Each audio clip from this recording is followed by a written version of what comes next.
আমার মুন্না পাড়ার সুন্নি মুসলমান ভাইরা শুনুন, ও নবী মুস্তাফার আশিক বানুন, নবী মুস্তাফার প্রেমিক বানুন। যদি নবী মুস্তাফার প্রেমিক হয়ে যান, নবী মুস্তাফার যদি আশিক হয়ে যান, আপনার এহ দুনিয়া এবং পর দুনিয়ার বেড়া পার হয়ে যাবে। আর যদি নবী মুস্তাফাকে রাজি না করতে পারেন, নবী মুস্তাফাকে যদি খুশি না করতে পারেন, তাহলে এ দুনিয়াও বরবাদ এবং আখিরাতও বরবাদ হয়ে যাবে। কারণ নবী মুস্তাফার রেজাতে আল্লাহ রাজি, নবী মুস্তাফা যাতে রাজি, আল্লাহ তাবারক ওয়া তাআলা তাতেই রাজি। আসুন মুসলমান বাপজি ভাইরা, আমার সকল সুন্নি ভাইরা এবং আশিকে রাসূল ভাইরা, ও নবী মুস্তাফা সাল্লাল্লাহু তাআলা আলাইহি ওয়াসাল্লামের প্রেম এবং ভালোবাসা অন্তরে আমাদেরকে গাঁথতে হবে। যদি আমাদের অন্তরে নবী মুস্তাফার প্রেম ও ভালোবাসা না গাঁথতে পারা যায়, তাহলে পারে আমাদের সব বরবাদ হয়ে যাবে, আমাদের সব বরবাদ হয়ে যাবে। ও নবী মুস্তাফা সাল্লাল্লাহু তাআলা আলাইহি সাল্লামের ইশক আমাদের অন্তরে জাগাতে হবে। ইশক কাকে বলে? নবীর প্রেম কাকে বলে? নবীর ভালোবাসা কাকে বলে? নবীর প্রেম প্রীতি কাকে বলে? আজকে আমরা সকলেই ভুলে বসে আছি। আজকে আমরা ভাবি জাশ্নে ঈদে মিলাদুন নবীতে জালসা করার নাম নবীর মোহাব্বত, জাশ্নে ঈদে মিলাদুন নবীতে জালসা সাজানোর নাম হচ্ছে নবীর মোহাব্বত। আমরা ভাবি হয়তো আপনার 12ই রবিউল আউয়ালের দিনে জুলুস বাহির করার নাম নবীর মোহাব্বত। আমরা ভাবি হয়তো এই জালসা সাজিয়ে বড় বড় বক্তা নিয়ে এসে যদি জালসা করি, হয়তো আমরা নবীর আশিক হয়ে যাব। আমরা ভাবি আপনার বিরিয়ানি রান্না করে সকলের মাঝে যদি খাইয়ে দিই, তাহলে হয়তো প্রকৃত আশিকে রাসূল হয়ে যাব। হ্যাঁ, এগুলো তো আশিকে রাসূলদের কাজ, কিন্তু এই কাজগুলোতেই শুধু আশিকে রাসূলের সীমাবদ্ধ নয়, এই কাজগুলোতেই শুধু আশিকে রাসূল হওয়া যায় না। আল্লাহর রাসূল, নবীদের নবী, নবী মুহাম্মদুর রাসূলুল্লাহ সাল্লাল্লাহু তাআলা আলাইহি ওয়া আলিহি ওয়াসাল্লামকে যদি রাজি করতে হয়, আল্লাহর নবীকে যদি রাজি করতে হয়, আল্লাহর নবীকে যদি খুশি করতে হয়, ওনার যদি আশিক প্রকৃত হতে হয়, তাহলে আমাদেরকে ওনার কথার উপরে আমল করতে হবে। উনি যেভাবে চলেছেন এইভাবে আমাদেরকে চলতে হবে। আজকে দেখা যায় আমার অনেক সুন্নি ভাইদের মধ্যে দেখতে পাওয়া যায় আপনার রবিউল আউয়াল এলে তো তাদের মাথায় টুপি চলে যায়। অনেক সুন্নি ভাইদেরকে দেখা যায় নবী দিবস এলে পারে হাতে ঝান্ডা থেকে যায়। আপনার দেখতে পাওয়া যায় যে আপনার নবী দিবস আসছে, জুব্বা পাগড়ি পরে নাই। এটার নাম শুধু নবীর মোহাব্বত নয়, এটার নাম শুধু নবীর ইশক নয়, এটার নাম শুধু নবীর প্যার নয়।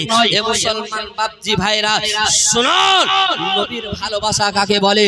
শুনুন, নবীর প্রেম কাকে বলে? ও নবী মুস্তাফা, নবী মুস্তাফা বলেছেন নামাজ আমি নবীর চোখের তৃপ্তি, নামাজ আমি নবীর চোখের তৃপ্তি। তো নামাজ হচ্ছে আমার আপনার পয়গম্বরের চোখের তৃপ্তি। আর যদি আজকে আমরা নামাজ ছেড়ে কেমন করে, আজকে আমরা নামাজ ছেড়ে কেমন করে নবীর আশিকি দাবি করি, আজকে আমরা রোজা ছেড়ে কেমন করে নবীর আশিকি দাবি করি, আজকে কেমন করে মাকে গালি দিয়ে আমরা নবীর আশিকি দাবি করি, আমরা কেমন করে বাবাকে গালি দিয়ে আমরা নবীর আশিকি দাবি করি, আমরা কেমন করে বাবা মাকে খাবার না দিয়ে আমরা নবীর আশিকি দাবি করি। আজকে আপনাদেরকে বলবো আমার সুন্নি ভাইরা শোনো শোনো, নবীর আশিক এর নাম নয় যে শুধু জাশ্নে ঈদে মিলাদুন নবীতে পাঞ্জাবি টুপি পরে রাস্তায় রাস্তায় মিছিল করে বেড়ানো, এর নাম শুধু সুন্নিয়াত নয়। জাশ্নে ঈদে মিলাদুন নবীতে আপনার প্যান্ডেল সাজিয়ে জালসা করা, এগুলা শুধু নবীর আশিকির পরিচয় নয়।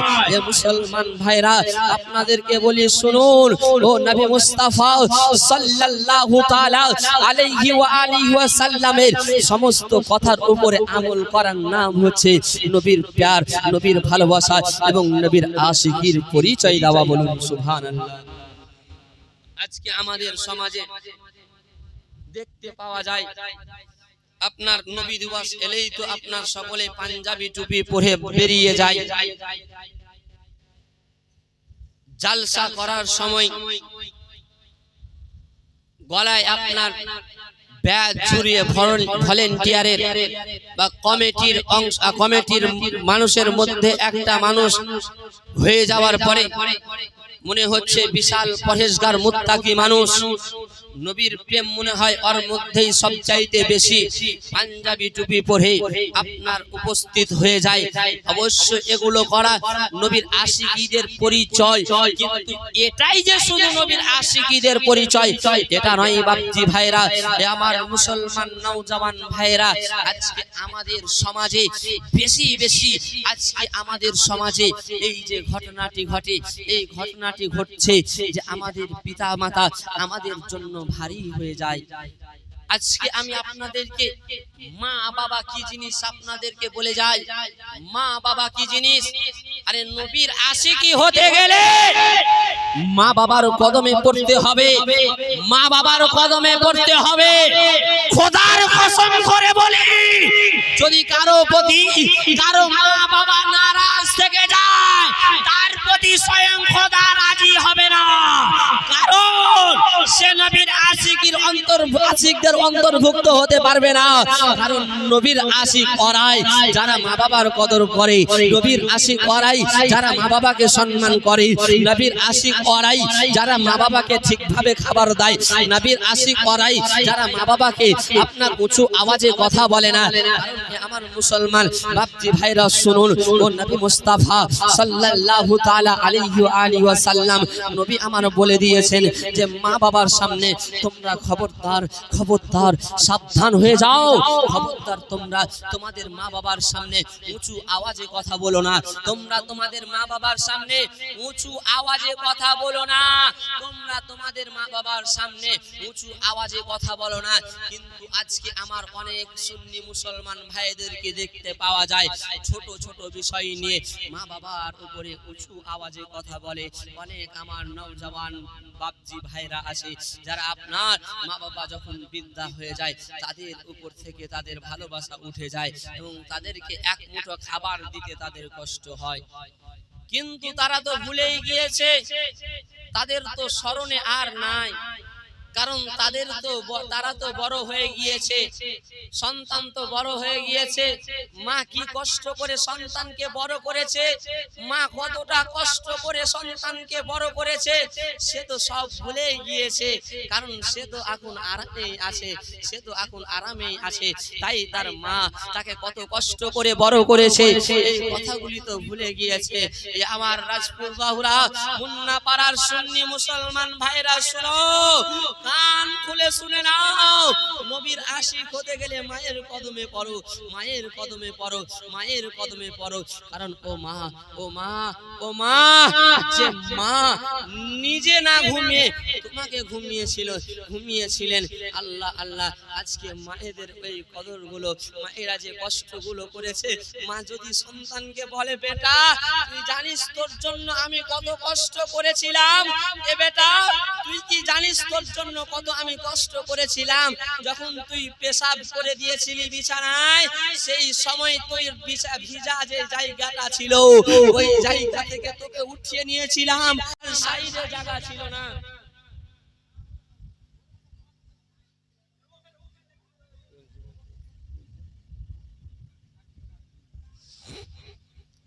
তো মা যদি মা বলে যে বেটা তুমি যখন ছোট্ট ছিলে সে সময় তোমাকে আমি ভিজা জায়গা থেকে উঠিয়ে আমার বুকের উপরে শুইয়েছিলাম। আর দ্বিতীয় এমন কেউ ভালোবাসতে পারবে না, মায়ের মতন কেউ হতে পারবে না। এ যুবক ভাইরা আপনাদেরকে বলি, মাকে ভালোবাসুন। আমি জানি অনেকেই মায়েদের সাথে অনেক উঁচু আওয়াজে কথা বলেছেন, অনেকেই মাকে কষ্ট দিয়েছেন, মায়ের সাথে উঁচু আওয়াজে কথা বলেছেন। কিন্তু আজকে এই জাসনে ঈদে মিলাদুন নবী জালসাতে এসেছেন, নবীর মহাব্বতে এসেছেন। দেরি করবেন না যুবক, দেরি করবেন না, মায়ের কদমটা গিয়ে ধরুন একবার। মা যা ভুল করেছি আমাকে ক্ষমা করে দে। দেখেন আপনি যাবেন মায়ের কদম ধরবেন, মা আপনাকে ধরে বলবে, বুকে লাগাবে বেটা পাগলের মতন করিস না, ক্ষমা চাওয়ার কি আছে। এমনই মা, আপনি ভুল করবেন তারপরেও যেন মায়ের ভালোবাসা একটুও কমে না, একটুও কমে না। আপনি মাকে কষ্ট দিলেন, ওই মা রাস্তাঘাটে বলে বেড়াবে না। আপনাকে হয়তো আপনার স্ত্রী বলবে যে জানেন আপনার মা আপনার ব্যাপারে খারাপ কথা বলছিল, আপনি নাকি আপনার মাকে কষ্ট দিচ্ছেন। কিন্তু না, কারণ মা এমন একটা জিনিস, তারা আপনার নিজের সন্তানের বদনাম অন্যের সামনে করে না। যখন মজবুর হয়ে যায়, যখন সন্তান এতটা কষ্ট দিয়ে দেয়, যখন সন্তান এত কষ্ট যায় যেটা আর বুকে রাখা যায় না, তখন পাশের বাড়ির বোনের সামনে গিয়ে বলে, বোন জানিস আমার সন্তানটা এই এই বলছে, এত কষ্ট করে মানুষ করলাম, তারপরেও দেখ এই ফল দিচ্ছে।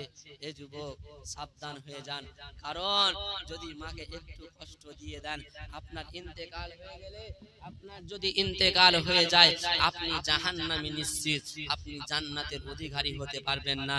এই যুবক গভীর ধ্যানে এই কথাগুলি আপনি মনে রাখুন, যে আপনার মা যদি একটু আপনার উপর নারাজ হয়ে যায়, আল্লাহ স্বয়ং নিজে নারাজ হয়ে যাবে। মাকে সর্বদা খুশি করুন। আরে আপনি দেখছেন আপনার স্ত্রীর ভুল না, আপনার মায়ের ভুল, কিন্তু আপনি আপনার স্ত্রীকে বুঝান। কেমন আপনি পুরুষ, আপনার স্ত্রীর কথা শুনে মায়ের সাথে উঁচু আওয়াজে কথা বলছেন। স্ত্রীকে বুঝান, আরে ও মা, মা গুরুজন, মা আমাকে একটা খারাপ কথা বললে কি এমন যায় আসে, ছোট ছিলাম তখন কত মাকে গাল দিয়েছি, মাকে কত রকম কথা বলেছি, ওই মা তো রাগেনি, মা তো আমাকে বাড়ি থেকে বাহির করে দেয়নি, মা তো আমাকে আর কষ্ট দেয়নি, আমার কষ্ট হলে মা তো আমাকে বুকে জড়িয়ে নিয়েছে। এ যুবক আপনাদেরকে বলে যাই, মায়ের কদর করুন, মাকে ভালোবাসুন, মাকে ভালোবাসুন, মাকে ভালোবাসুন, মাকে ভালোবাসুন। আজকে থেকে তওবা করুন আল্লাহর কাছে, আল্লাহ আমাদেরকে মাফ করে দেন, যা কষ্ট দিয়েছি মাকে আমাদেরকে মাফ করে দেন। এবং আপনাদেরকে বলবো যত তাড়াতাড়ি সম্ভব মায়ের কদমটা গিয়ে ধরেন।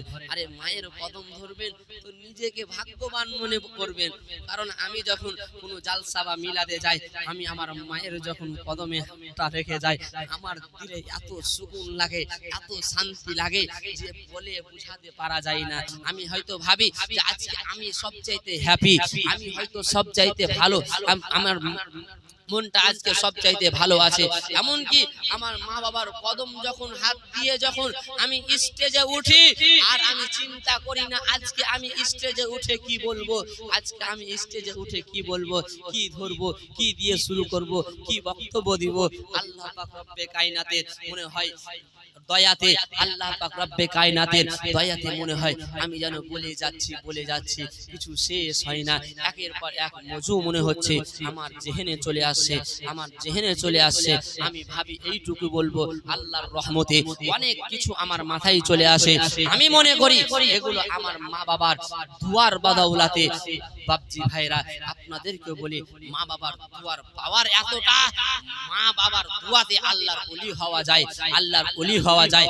আর মা বাবার বদদুয়াতে যদি কেউ নেককার পরহেজগার আলিম হয়, হাফিজ হয়, কারি হয়, মুফতি হয়, মুফাসসির হয়, মুজাদ্দিদ হয়, যেই হোক না কেন, যদি মাকে কষ্ট দিয়ে দেয়, যদি মাকে কষ্ট দিয়ে দেয়, তাহলে পারে তার সব ইবাদত বাদ হয়ে যাবে, তার সব আপনার সুকর্ম সব বাদ হয়ে যাবে, সব বরবাদ হয়ে যাবে, সব বরবাদ হয়ে যাবে, কিছুই লাভ হবে না। তাই আপনাদেরকে বলবো, আপনারা রাজমিস্ত্রি আছেন, ভাবছেন রাজমিস্ত্রি কাজ করতে গিয়ে আমাদের কাজে লস হয়ে যায় কেন, আপনি ভাবিয়েন যে আপনার মাকে আপনি নারাজ করে এসেছেন, মায়ের কদমটা গিয়ে ধরেন, মা ক্ষমা করে দে, আর কোনোদিন এই ভুল করব না, মা আমাকে ক্ষমা করে দে, আর কোনোদিন এই ভুলটা করব না।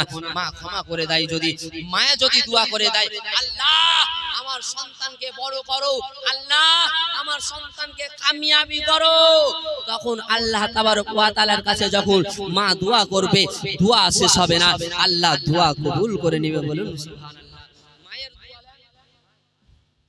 মায়ের দোয়া নেন, মায়ের দোয়া নেন, মায়ের দোয়া নেন, মায়ের দোয়া নেন, মায়ের কাছে যান। শেষ কথা বলে দিই, সকাল হোক বা এখন যেই সময় আপনারা সুযোগ পাবেন, একবার হলে ভুল করেননি তাও মায়ের কাছে যান, মা আমাকে ক্ষমা করে দিন, মনে থাকবে।